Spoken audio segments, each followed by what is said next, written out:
So today in this session, I will teach you that how you can design a game very quickly in Scratch. So right now on my screen, you can see there are some blocks, there are some elements, and I will show you that how you can design this game, a very interesting game, very quickly in the Scratch software.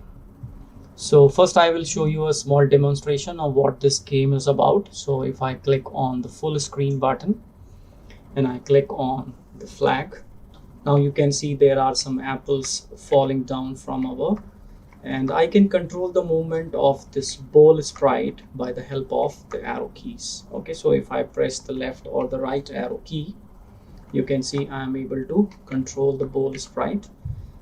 And the objective of the game is to collect the apples by moving the ball. So right now there is nothing like a score in this game or any strategy by the help of which we will be ending this game or throwing some challenges at the player of the game.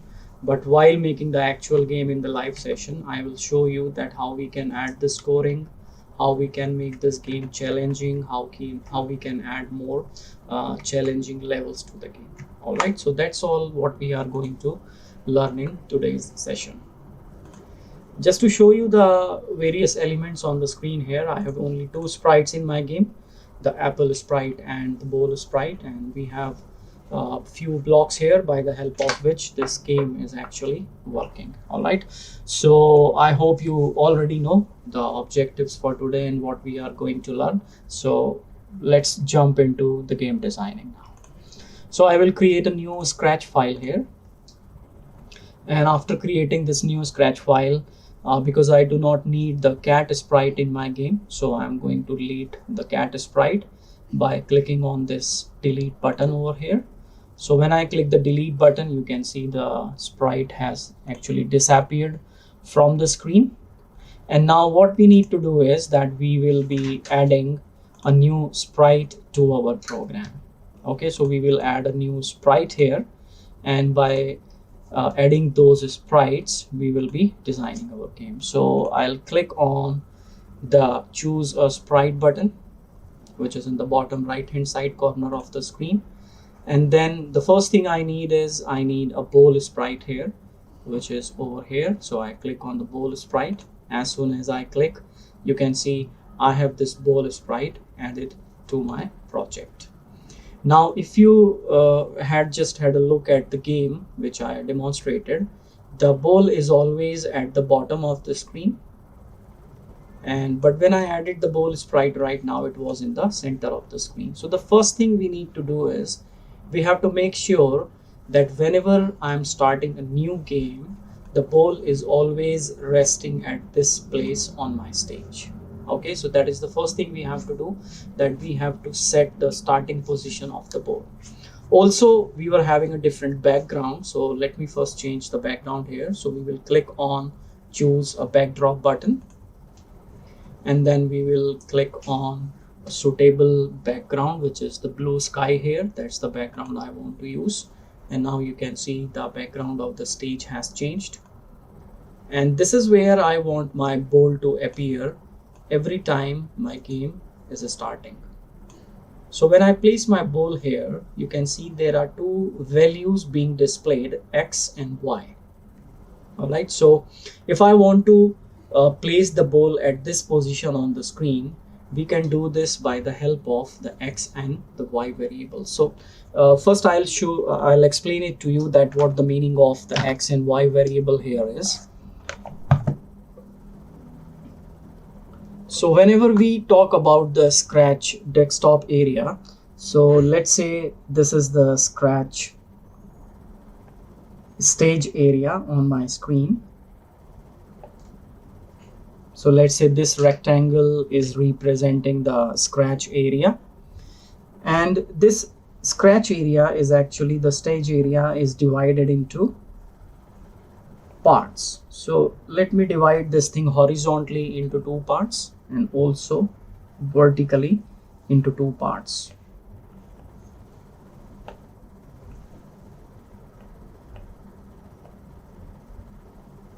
So we have divided our screen like this into two parts, horizontally and vertically, And where these 2 points are meeting right now, which is at the center, this is actually the dead center of the stage, the horizontal center and the vertical center of the stage. So the x value is actually the value which is on the horizontal axis, and y value is the value which is on the vertical axis. So if I want to show the value of my sprite on the horizontal level, then I will be using the x value, and if I want to show it on the vertical axis, we will be using the y value. So at the center of the stage, the value of both x and y is actually 0. So the value of x is also 0 at the center of the stage, and the value of y is also 0 at the center of the stage. So if I want to bring anything in the middle of the stage, we have to give this value of x equal to 0 and the value of y equal to 0. But if I want to move my sprite above in the upward direction, so whenever the sprite is moved in the upward direction like this, then we have to increase the value of y. So we have to do the additions in the value of y. So if I add anything into the value of y axis of the sprite, it starts moving upwards. And if I start subtracting from the value of y, then the sprite starts moving downwards. So in this manner, I can control that my sprite is moving upwards or my sprite is moving downwards. Similarly, for the left and right movement, if I want to move my sprite towards the right hand side, we have to add in the value of x. So if I add something into the value of x, then the sprite will start moving towards the right hand side. And if I subtract from the value of x, which is minus here, then the sprite will start moving towards the left hand side. So in this manner, by making the changes in the value of x and y of the sprite, we can control the movement of the sprite. Okay, so let me show you how this thing actually practically works on the sprite screen.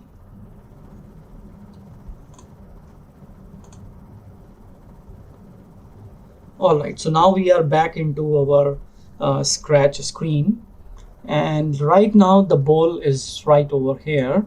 And if I go to the motion category blocks, so this is the motion category, the blue color blocks, and in the motion category you will find a block which is change y by. I'll just zoom the block so you can see it properly. So this is the block change y by. Right now the value says 10.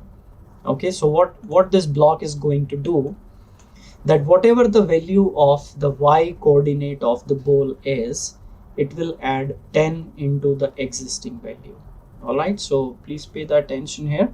Right now the value of y is -5, as you can see in this box over here.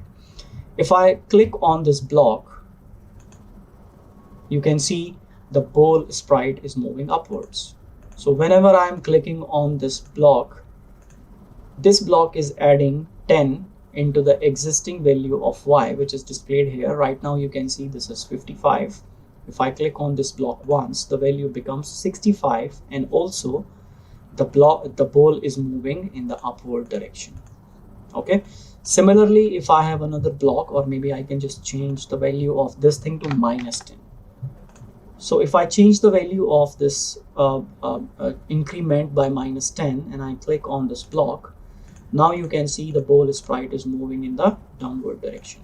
So it means by changing the value of y, I can control the vertical movement of my sprite. If I add, it will go upwards. If I subtract, it will go downwards.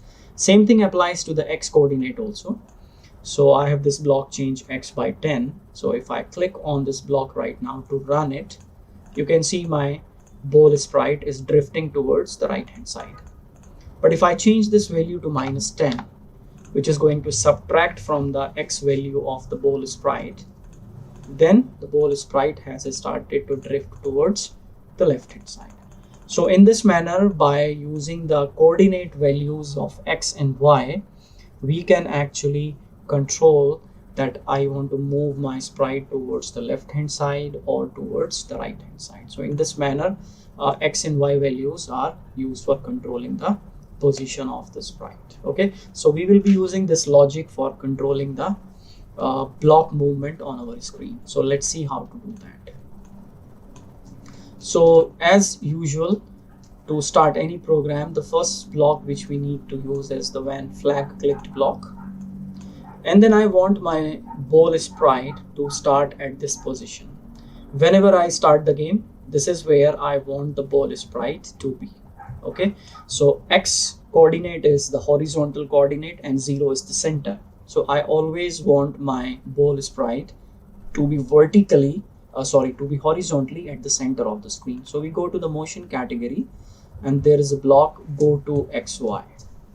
Now go to XY can send the sprite to any specified location on the stage. So I want the value of X to be 0 and the value of Y right now is minus 100.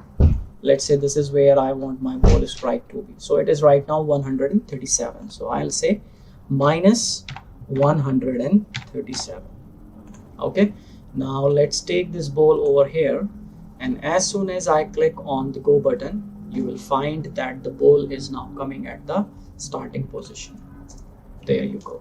So as soon as I click on the flag button, then my sprite automatically comes to the starting position, which is here at the bottom. All right, so in this manner we can control that the starting position of the block to be here. Now the next thing is that I want to control the movement of my ball sprite by the help of arrow keys. If I press the left arrow, the ball should start moving towards the left hand side. If I press the right arrow, ball should start moving towards the right hand side. So let's do that. Now I want this thing to be done on the press of the arrow keys. And whenever we want to capture the mouse click or we want to capture the keyboard activities, we have to use the block which is in the sensing category. So sensing means that we can take the input from different environments, we can take the input from different devices. So there is a block here which is key pressed. So this block is used to find out that which key on the keyboard has been pressed. Okay, right now it is saying space, but if you click on the arrow, you can see that there is a list of all the keys which is present on the keyboard. So let's say I want something to happen when I press alphabet A. So I can choose alphabet A from the keyboard. Okay, so in this manner, this block is used for capturing the keyboard input. Now I cannot use this block individually alone because you can see that this block cannot be attached over here. So we have to actually make a composite block here, a compound block here. Now when I want to move the ball towards the right hand side, whenever I press the right key, if I am not pressing the right key, then it shouldn't move. So this is a type of situation where we have to check if I'm pressing the right key or not, and this thing is done by an if block. Okay, so we'll go to the control category, we will drag one if then block from there, and we will put this key press. Now you can see the shapes, they are matching, right? So I can just put it over here. So now the block says that if key, and I want, let's say, right arrow. So if key right arrow is pressed, which means that if I press the right arrow key on my keyboard, then something should happen. So what I want to do when I press the right arrow key, I want my ball to move towards the right hand side. For moving the ball towards the right hand side, which is on the horizontal axis, which is represented by the X value, we will say change X by, and whenever something moves towards the right hand side, the value has to be increased. So let's say I want to increase it by 5. So if key right arrow is pressed, then change the value of X by 5, which will drift this ball sprite towards the right hand side. Let's see what happens.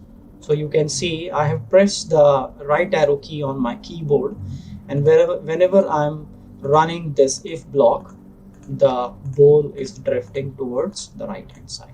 Okay, now same thing I want. If I press on the left arrow, the ball should move towards the left hand side. So we will bring another if block from here, another key space pressed from here and change this value from space to left, and this time we want the value of x to be decremented or subtract. So change x by -5.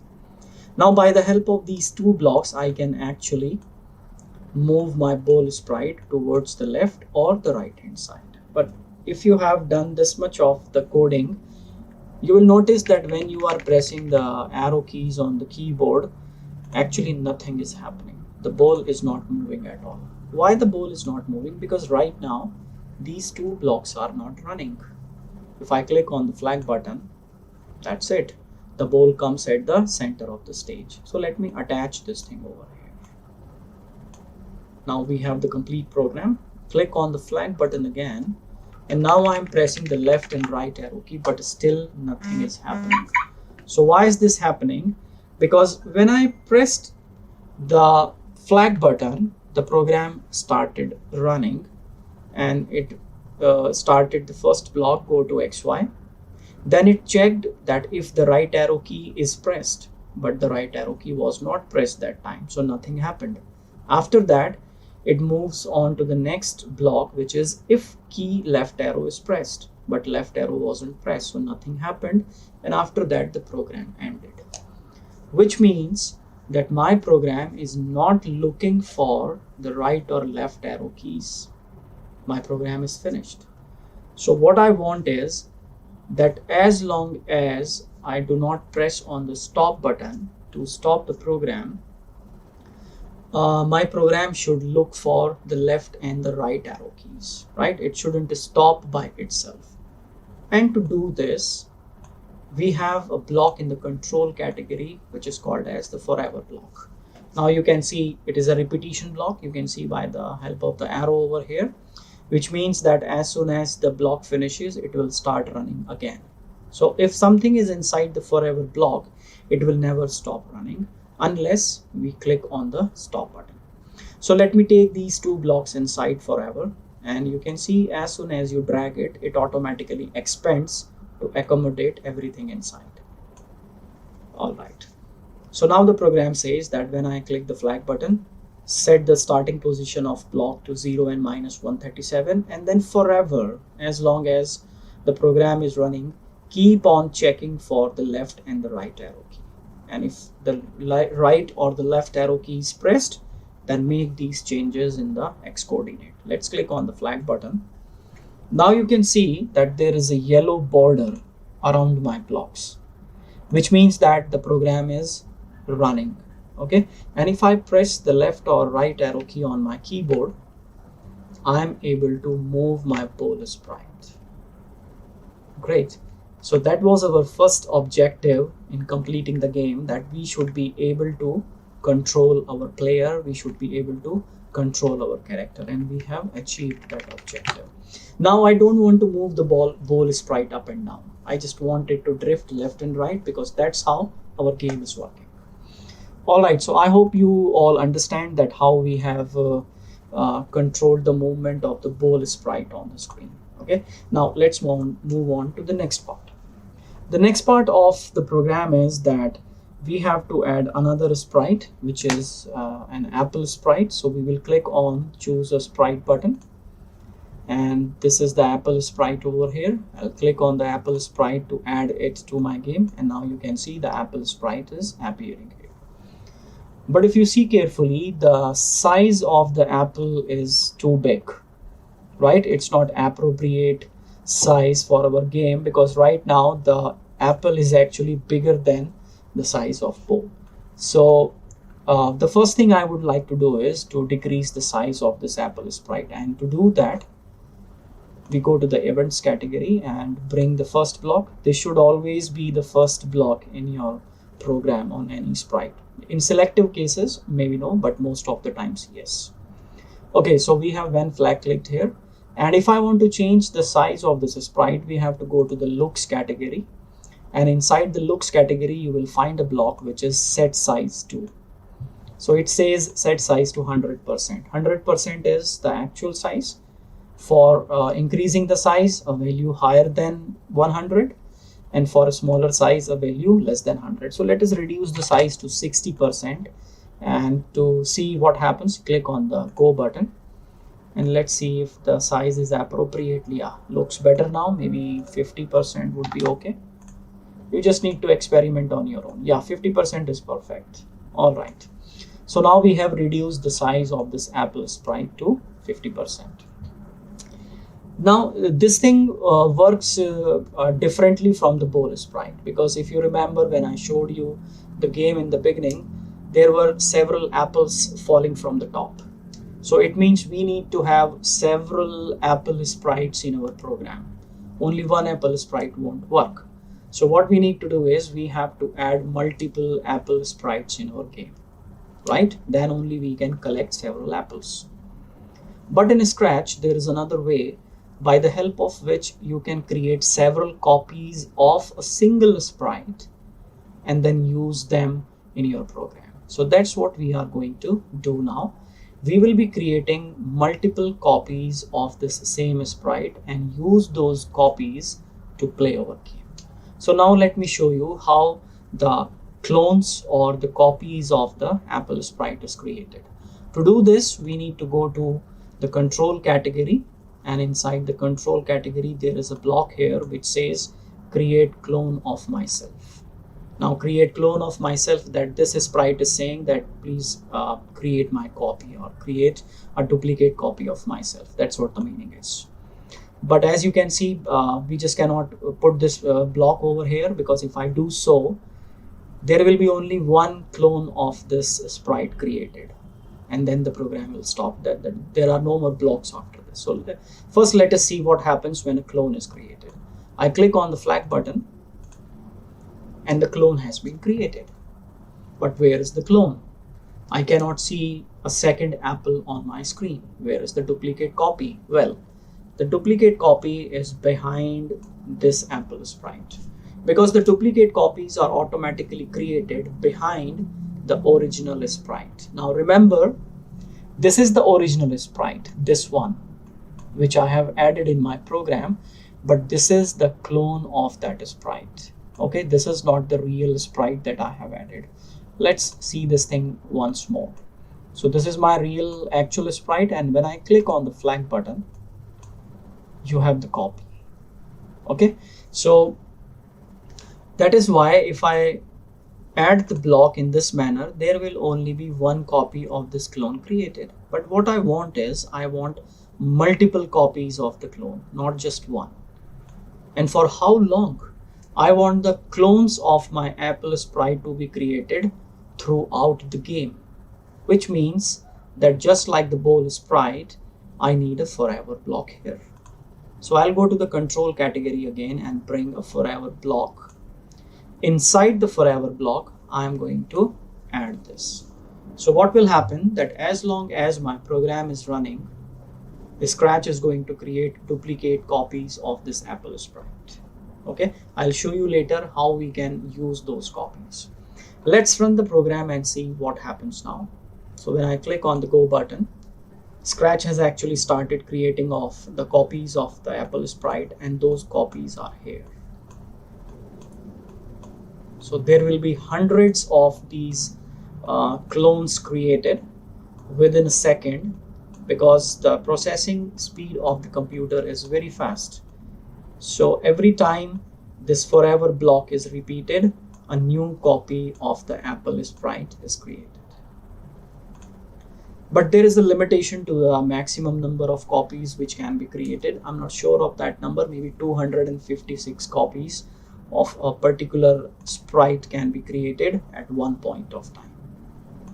Alright, so now we have got the copies, but how we can use these copies?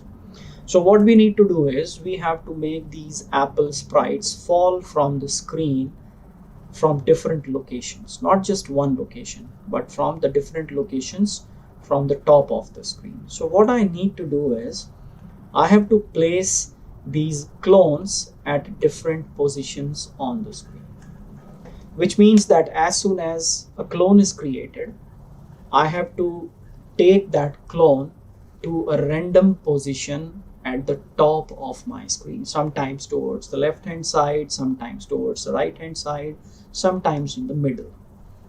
So how we can gonna achieve this? To achieve this, we have to use another starting block from the control category, which is when I start as a clone. Now this block is very important. Without the help of this block or understanding this block, you cannot create the games which utilizes several copies of a sprite. This is a must to know block. Okay, so I will show you now how this thing actually works.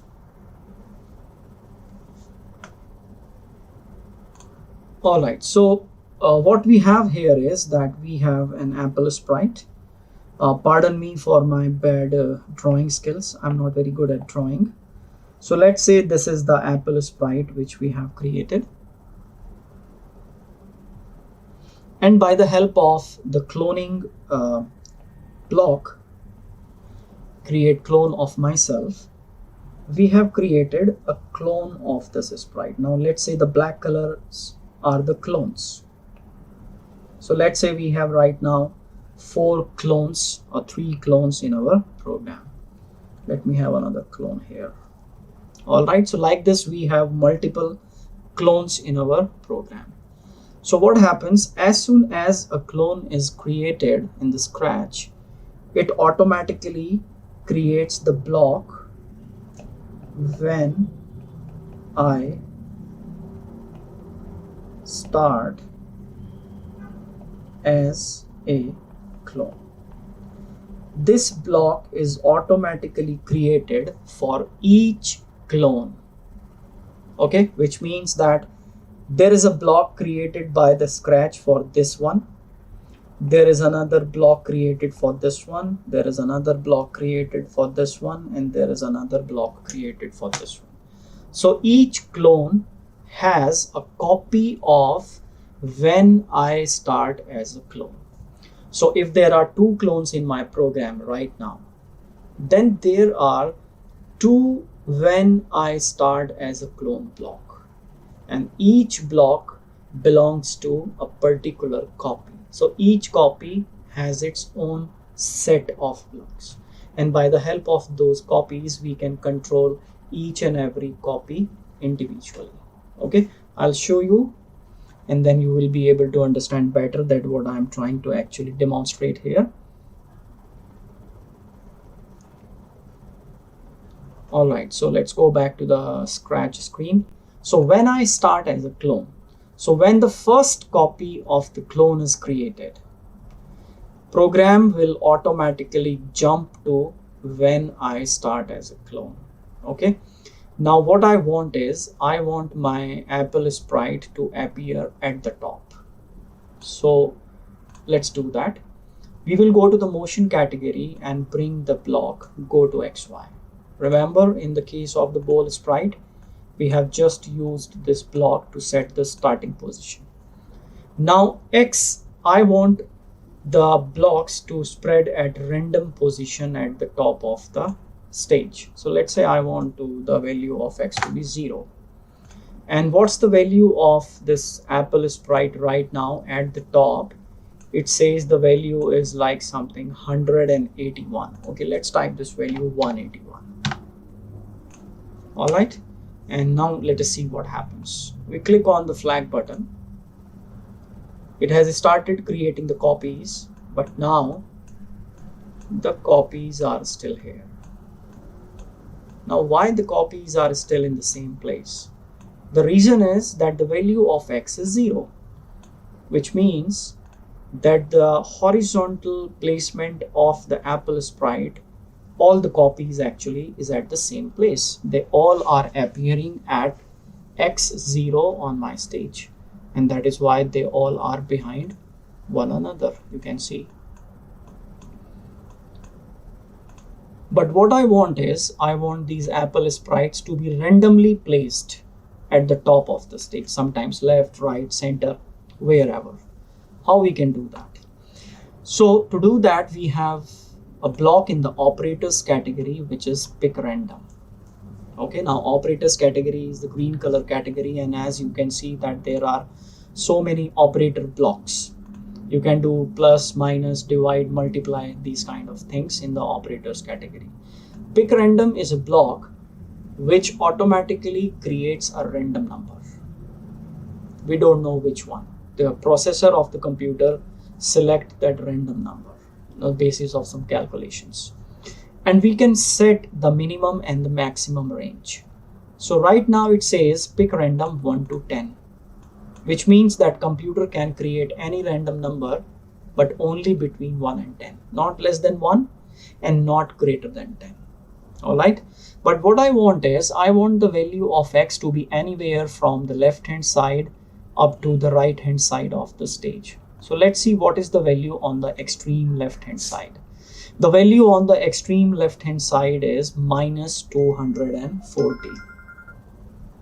So let's choose that value. So go to pick random and I want minus 240. It will go inside the stage. I want this thing to be maximum at this point, which is minus 220.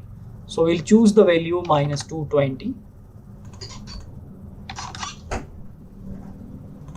So right now the value, the minimum value to which the x coordinate can be calculated is minus 220, and similarly on the other side it should be 220. So now this block is going to give me any possible value between minus 220, which is the left hand side of the edge of the stage, and 220, which is the right hand side edge of the stage, and it can give me any value between these two. So we have to use this block by putting it where the 0 is appearing. So I put it inside the 0, and now this completes my go to xy block. Okay, so the value of x can be anything from minus 220 to 220. Which value? I don't know. Computer is going to select it automatically. And what is the value of y? 181, which is always at the top of the stage. Now let us run the program and see how this thing works. There you go. Now you can see the copies are being created, and all those copies are now at the top of the stage, and they are spread across the entire width of the stage. So now we have achieved another milestone in designing our game. The next objective is that I want these apple sprites to fall down on the stage towards the bottom, towards the floor. In the beginning of the session, I explained that if you want to control the vertical position of any sprite, we have to use the y coordinate. So if I increase the value of the y coordinate, the sprite starts moving upwards. If I decrease the value of y coordinate, the sprite starts moving downwards. So as you can see, our sprites are already at the top. And if we want them to move in the downward direction, then obviously we have to decrease the value of y. So let's do that. I'll bring the motion category block, which is change y by, and let's say I want them to fall slowly towards the floor. So let's say minus 2 maybe. Okay, let's click on the flag button and see what happens. So now you can see the apples are still not falling. They are still at the top of the stage. Maybe the value is less. Let me say minus 100. And now they all are appearing.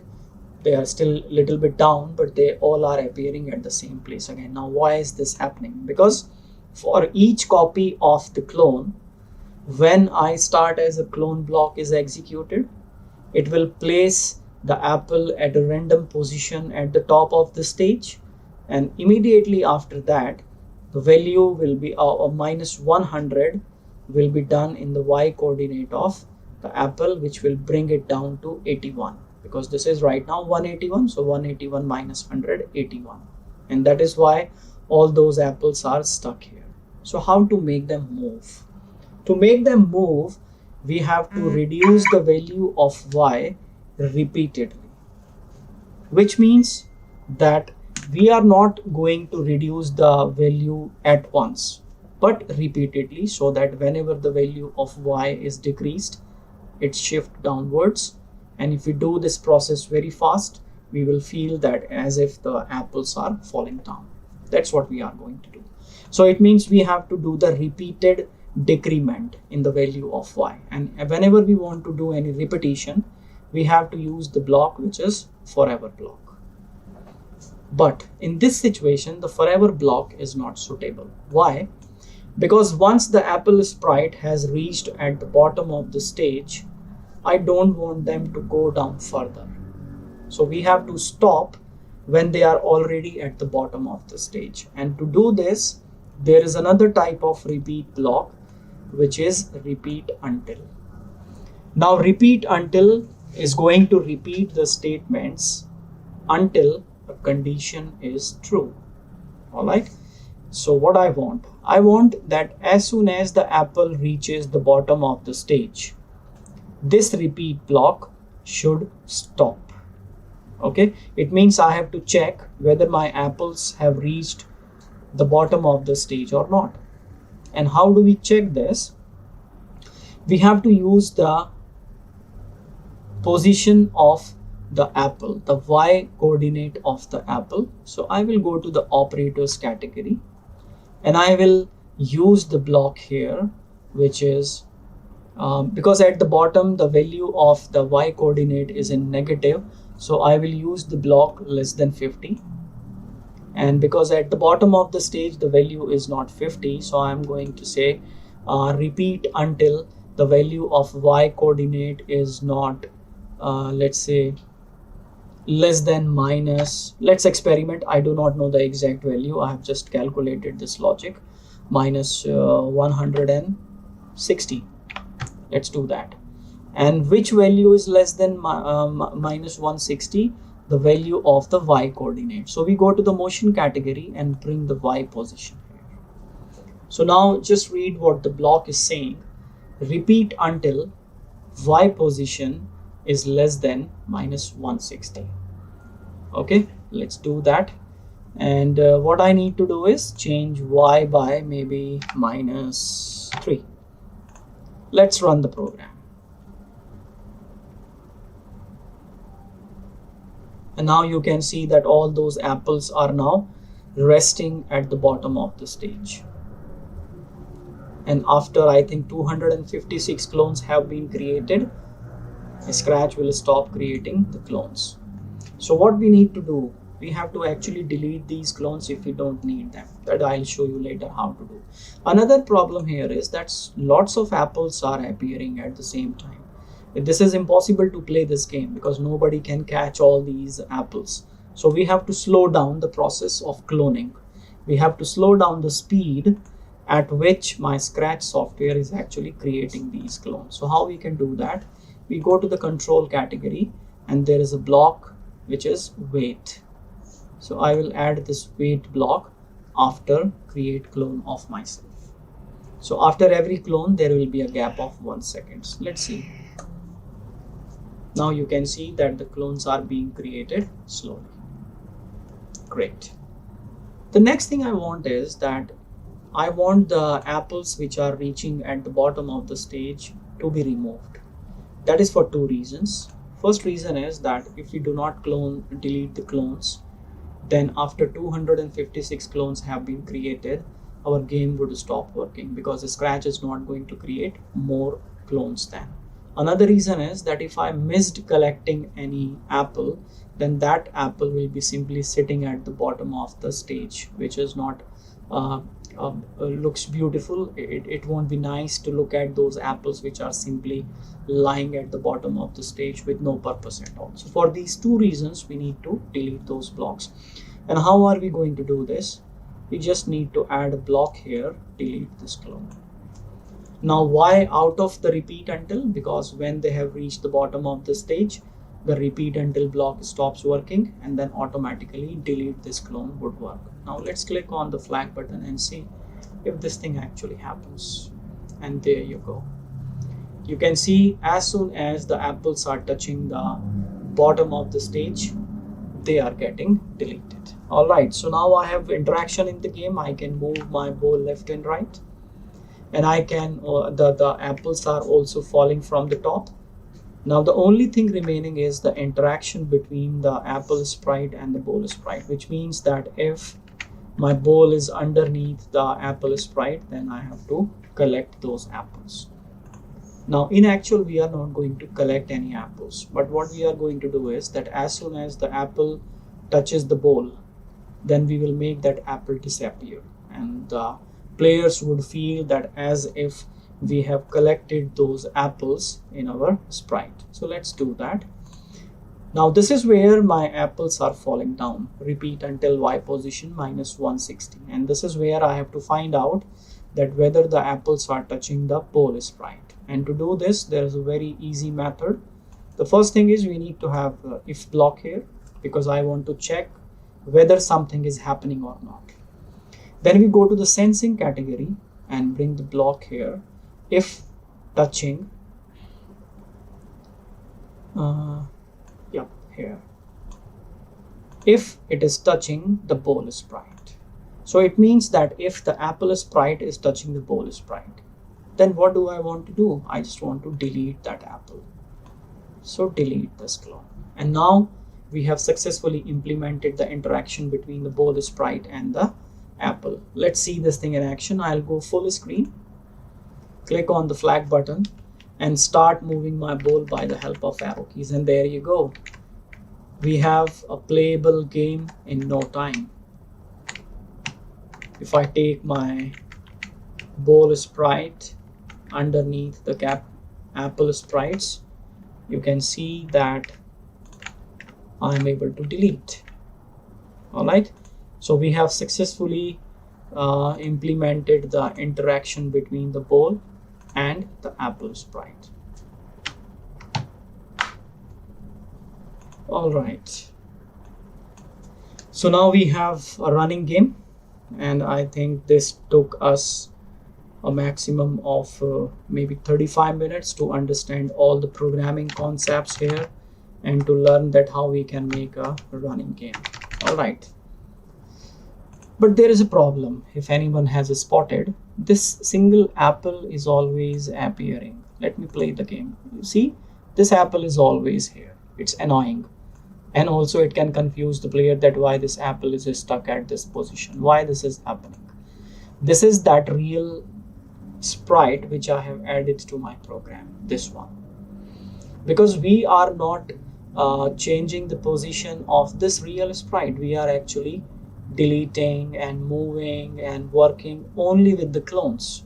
We are not doing anything with the real sprite, and we will not do anything with it. Okay, so what we are going to do is we are actually going to simply hide this from the screen. Just don't let it be visible to the player. So to do that, you go to the looks category and take the hide block from here and just add it after set size to 50%. So hide will not delete the sprite. Hide means that we are simply making it disappear from the stage, but the sprite is actually still there. So let's click on the flag button, and now you can see that the annoying apple sprite has disappeared. But what is that? My clones have also disappeared. I do not have any apples on my game anymore. We have spoiled everything. Yeah, no, actually no, there is a reason. If the actual sprite is hidden, then the clones will also be hidden automatically, because the clones are automatically getting their properties from the real sprite. Okay, that is why when I hid the real sprite, the clones are also automatically hidden. So what we need to do is that as soon as I set the starting position of the clones, I will show it, and then after it is shown on the screen, I will start moving them. So let's click on the flag button, and now we have fixed that problem. Great. So we have a fully playable game on our computer now. The last thing is to add the scoring, which would be the last thing which I will discuss in the live stream today.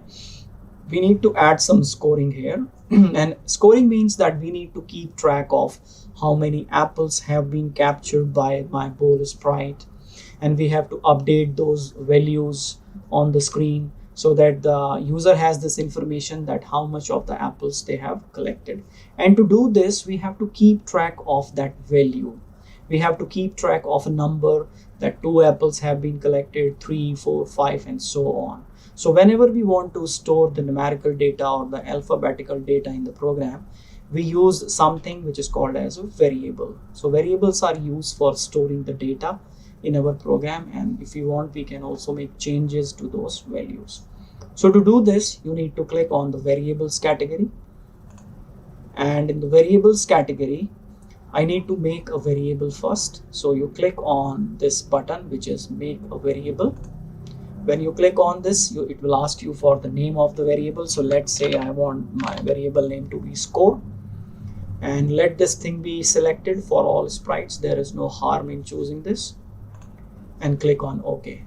Now notice that as soon as we have selected that variable, this score variable is displayed here, and right now it says 0 because there is no number in the score right now. So the starting value is by default 0. But this value may get corrupted later on. You may see some negative value or some millions of the numbers in this value. So what we have to do is that whenever I start a new game, the value of a score must start with 0 only. Okay, so we go to our program, and we can do this anywhere. We can do this on the bowl or on the apple also, but I prefer to do this apple because this is where we are going to update the score. So the first thing I want to do is that as soon as my program starts, I want to set the value of that variable, which is a score, to 0, which means that for every new game, the value of a score will be 0. Now I want to increase the value of this score whenever we have successfully collected an apple sprite. And where we have successfully collected the apple sprite, here. This is where I am deleting the clone. Why I am deleting the clone here? Because it has touched the bowl sprite. And if it has touched the bowl sprite, so this is where I must give 1 point to the player. So I'll bring one block from the variables category, which is change the value by 1. So from here I will choose the name of my variable, which is a score. This is very important to choose the correct variable name, otherwise we will end up changing the value in some other variable and it won't work as desired.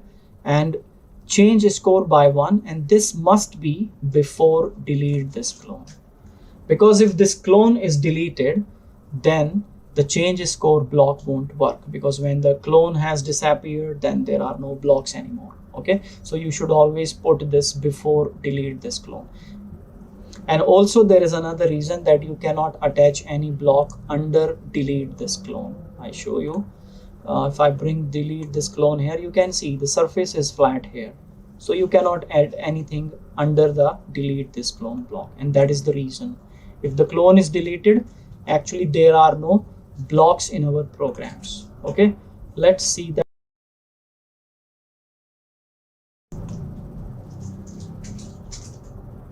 All right, so now we have delete this clone here and we are changing the score by 1. Let's play the game. And now you can see that the value of score is changing. As soon as I'm collecting an apple sprite, the value of a score is increasing. Let me show you full screen.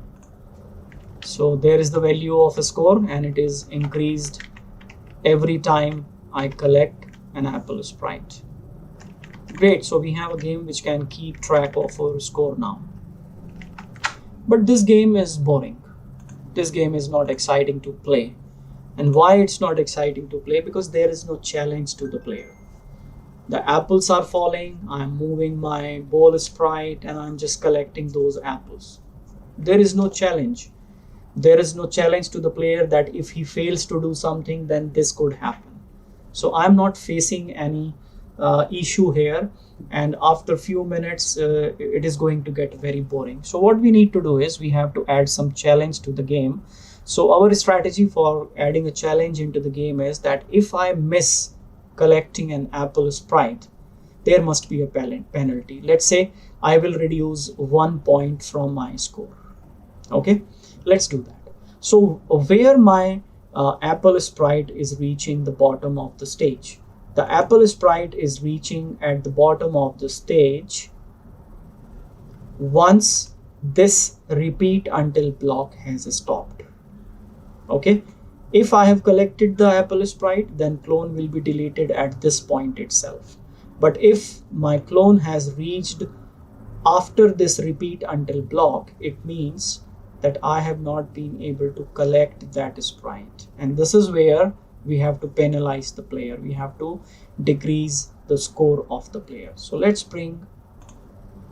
change my variable from the variables category, score, and change this value to -1. And after the value has been changed, delete that clone, because once it reaches the bottom of the stage, I want it to be deleted. Let's go full screen and see how this thing works now. You can see the score has been reset to 0. And as soon as I skip an apple sprite, I am losing 1 point. Okay, let's see that. So now 5, 4, 3, 2, 1, 0, 1, 0, -1, -2, -3, -4. Obviously, that was definitely expected, because I'm just decreasing the value from the score. I have not programmed anything in the game. What happens if the score goes below 0? And that's where we have to finish the game. So if the value of the score becomes 0, that's the end of the game for the user. All right, so let's implement this last thing for today's live session. So as soon as the value of a score becomes 0, I want to finish the game. Okay, and where we have to check this, we have to check this after changing the score by -1. This is where I will be checking that what's the value of the score is. But if you see, the value of the score is already 0 in the beginning, which means that as soon as I start the game, it will stop. So what we need to do is we have to give some bonus to the user.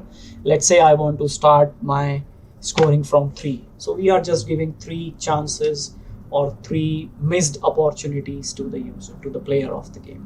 So the value of the score is starting from 3. Every time I miss collecting an apple, the value of the score will be decreased by 1. And immediately after this, I will check that if the value of the score is equal to 0. So I go to the operators category, and this is where an equal to block is. And I bring the score variable. Sorry, let me show you from where it is. If you click on the variables category, all your variables are listed here. And this is from where you can drag them into your program. So right now I want to check the value of the variable score. So I'm going to drag this over here. And if the value of a score is equal to 0, so what I want to happen, I just want to stop this program. I want to stop everything. So this is what the stop all block would do. As soon as the value of a score becomes 0, finish, game will stop. Otherwise, the clone will be deleted. Let's run the program. Go to full screen mode and click on the flag button. You can see my starting score is 3.